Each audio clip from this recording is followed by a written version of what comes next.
Well, let's move on to Sunday, January 22nd. We will have NFL live streams for both these games, live bet streams here. Connor Mack will be hosting the Bengals Bills, and I will be hosting my Niners Cowboys. Let's start with the AFC Divisional playoffs. Cincinnati Bengals 12-4, 6-3 on the road. Now that's 13-4.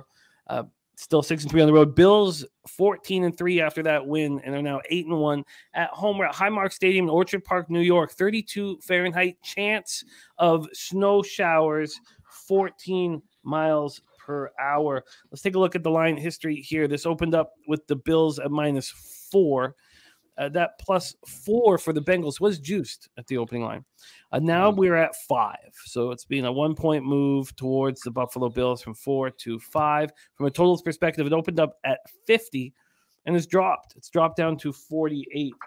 Cash-wise here, 12,775 tickets in. 28% of the tickets are on the Bills and 57% of the cash. Which means that the sharper, bigger bets have come in on the Bills, and the lines moved from 4 to 5, and the Bengals are the very scary public dog here. 69% of the tickets, 99% of the cash on the over, and yet it's dropped 2 points. Sammy Comer says Bengals money line. Spenny Pennybombs is on +5 in the money line and says riding the Bengals train to the AFC Championship and Super Bowl. The Bengals, what's happened with this football team in the last 2 weeks is a real cause of concern for me, as I've got futures on the Bengals that I was extremely confident in, week 17. Yeah. And I'm not anymore. I'm very, very nervous. Bengals underwhelmed in their 24-17 wildcard victory over Baltimore as their 9th straight win. They're 12-3 against the spread in their past 15 games. They're 7-1 against the spread in their last 8 road games. Those are all nice numbers. The Ravens outgained the Bengals 364 to 234. It was a Sam Hubbard fumble return, 98 yards in the fourth quarter, the longest fumble return for a touchdown in NFL postseason history. Burrow was 23 of 32 for 209 yards in the touchdown. Jamar Chase caught 9 passes for 84 yards in the touchdown. Mixon ran 11 times for 39 yards, caught 3 passes for 17 yards. Bengals running backs have averaged just 73.5 rushing yards per game this season. That's second worst in the NFL. Offensively, they're averaging 5.4 yards per play, which is just 14th in the NFL. If you are solely basing your plan of action here on statistics, well, the Bengals should be dogs at this number. They lose left tackle Jonah Williams to a left knee injury in the first half. They're already playing without right tackle Lyle Collins and right guard Alex Kappa due to injuries. Williams suffered a dislocated kneecap. They're calling him week to week. This is the same injury that he suffered on the opposite leg in week 5. And he played through the whole issue with the brace on the injured leg. It seems like that's not going to happen here. And I don't understand the nuances as to why that is. So with Williams out, the Bengals use Jackson Carman at left tackle.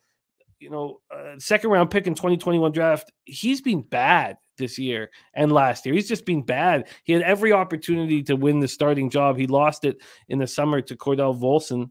With Kappa sideline, you have Max Sharping as the team starting right guard.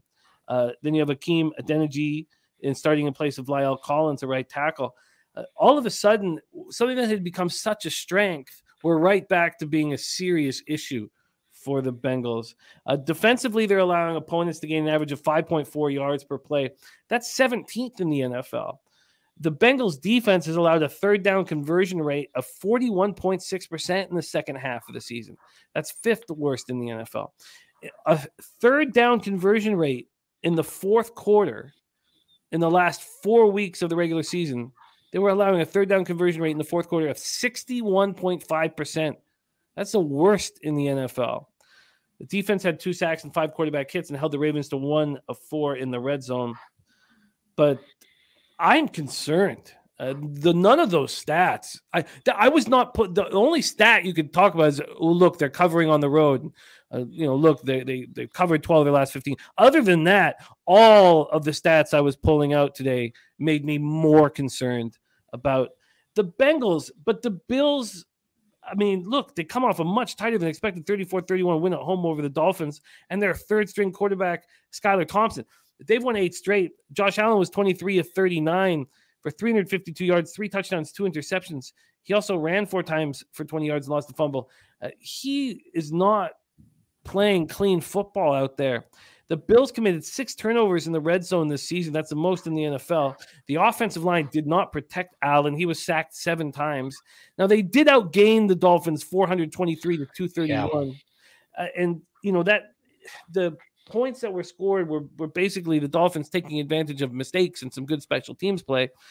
The Bills were 9 of 16 on third down. Stephon Diggs caught 7 for 114. Gabe Davis caught 6 for 113 and a touchdown. Singletary ran 10 times for 48 yards, and Cook ran 12 for 39 and a touchdown. So the Bills are second in the league in yards per play. They lead the NFL in third down conversion rate, 50.72% on third down. That's an unbelievable number.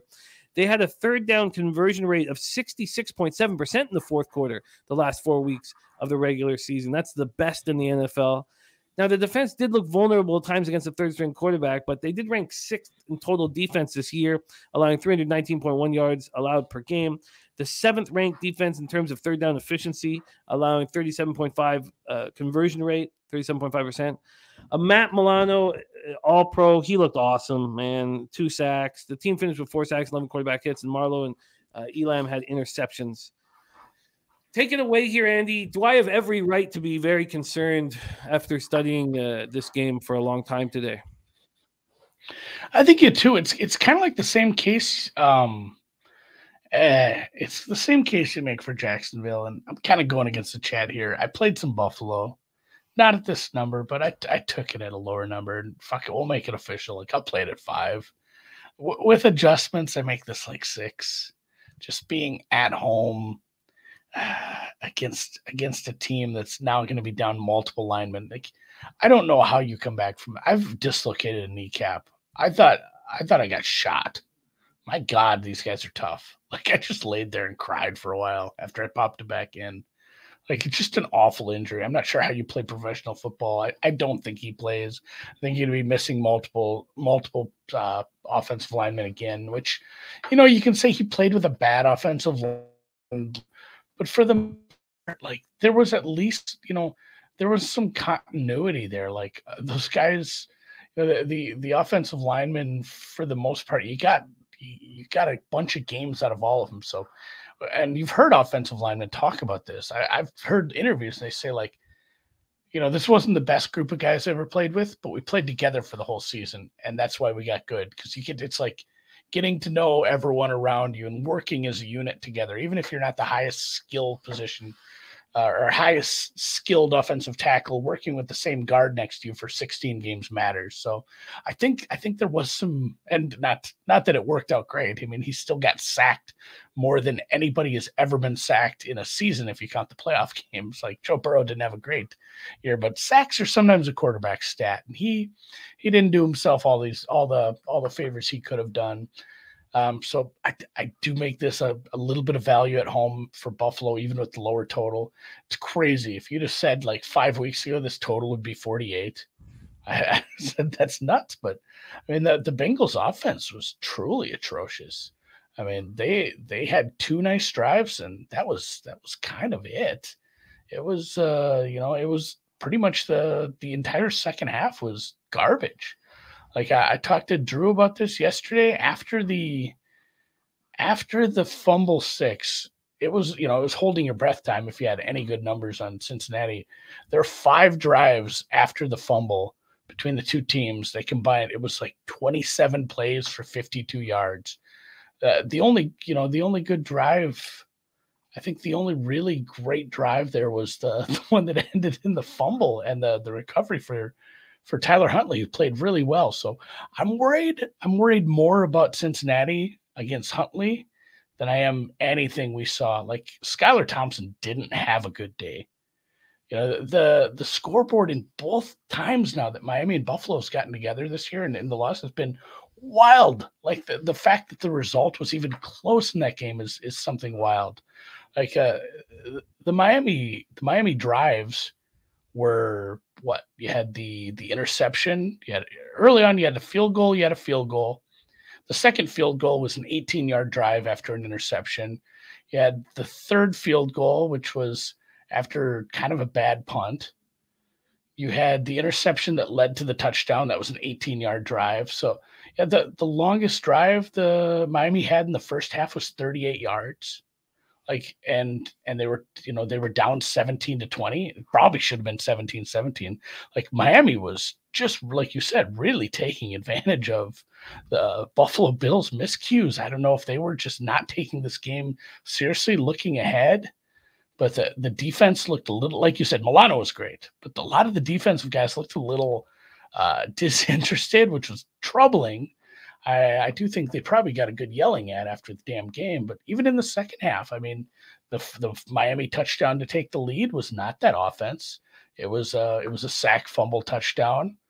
And then after that, Miami punted, Miami threw a touchdown, Miami punted, and then they had the one decent long drive. But really, outside of the one scoring drive in the second half, Miami's next best drive was a 7-play, 30-yard drive that ended in a fourth down, loss of possession to end the game, essentially. Like, the Buffalo Bills were just kind of a product of stubbing their toe in the dark and having bad luck. Like, I really think that box score, or that final score, is a titch misleading until you end up looking at the turnovers and just like where they occurred, obviously. So they doubled them up on yardage. They had 25 first downs. I'm not worried about this Buffalo offense. I'm probably looking at some Buffalo team total over here too. But yeah, it was kind of accommodating errors for both teams. And yeah, and that's the thing too. There were some drops by Miami. Like, this team too. Like, I worried about that with Miami a little because they do have dynamic weapons. And we'd seen that, like, just get those guys the ball and good things will happen. And we didn't see that a ton, especially in the second half. So, I'm on Buffalo. I'm fine laying the 5 here. I think they actually win with margin. I haven't been a huge Cincinnati fan with some of the injuries. This total feels a little low, but at the same time, it is low for a reason. That Bengals offense was atrocious in the second half. Yeah, I get it. I understand your side here. Yeah, this is the one I'm least happy about betting, but well, the change in this Bengals team in 2 weeks has really taken the fucking air out of my skin. Like, I was so confident in this Bengals team. Like, when we were setting up for that Week 17 game, the Bengals were just playing at a level where I was like, they're the best team in the league right now. And you take away 2 more offensive linemen, and now I'm very concerned. I'm so concerned with my future action, and I can understand why you're on the Bills -5. Watching that Ravens game was it was pretty tough to watch. The Bengals putting up 234 total yards in that game.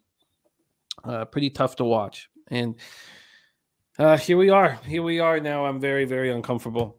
Spenny says, I'm not worried. I'm still confident that the Bengals are a better team than Buffalo. It's amazing how important protection is, because Burrow just did not look good all of a sudden. And it was tricky.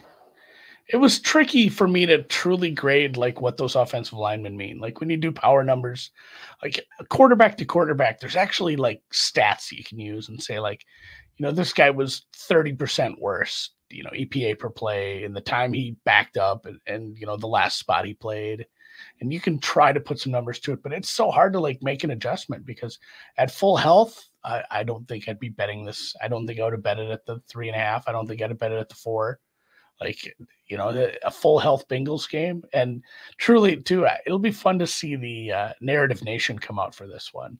Because you wonder, I've seen this already. People said, like, were they looking ahead to the Cincinnati game to have DeMar at the stadium and, like, get everyone's pumped up for, this rematch against the Bengals in the game that didn't happen. But, yeah, it's like both teams looked ahead to this game. I wonder if I wonder, it'll be funny if this 48 just gets blown out of the water. It's like a 70-point game because both offenses were just kind of looking ahead, and obviously, like, Baltimore is a good defense, but it's a divisional foe. And I mean, you should be able to at least put up, mid-range numbers against that with the offense you have. So that was troublesome because it wasn't all Baltimore playing really good defense. It looked like a bad game plan from Cincinnati at times. Yeah, that game is still playing over and over in my head. The reason why I got put in such a bad spot by not putting in those 2 parlays that were sent to me by a friend was because I thought that the Ravens were going to cover, and he had the Bengals -6.5 on both of his tickets, and we're sitting at the goal line. I'm like, well, there's going to be no problems at all here. And then it's so funny how often the worst case scenario can happen when you're gambling. Like it's unbelievable. It just happens so often. Not Flush Down says he only plays Chase over receptions. Burrow will throw to him 15 times. Spenny says Baltimore D had really turned the corner second half of the season, especially pressure-wise. Tough divisional game. Yeah, no, I get it. They were my numbers suss that out. Like for the entire season, I have Baltimore as like the 17th best defense. But if you look at the second half of the season, they're a lot more like top 10. Like it did play a lot better in the second half. So Andy is on the Bills -5 at -104.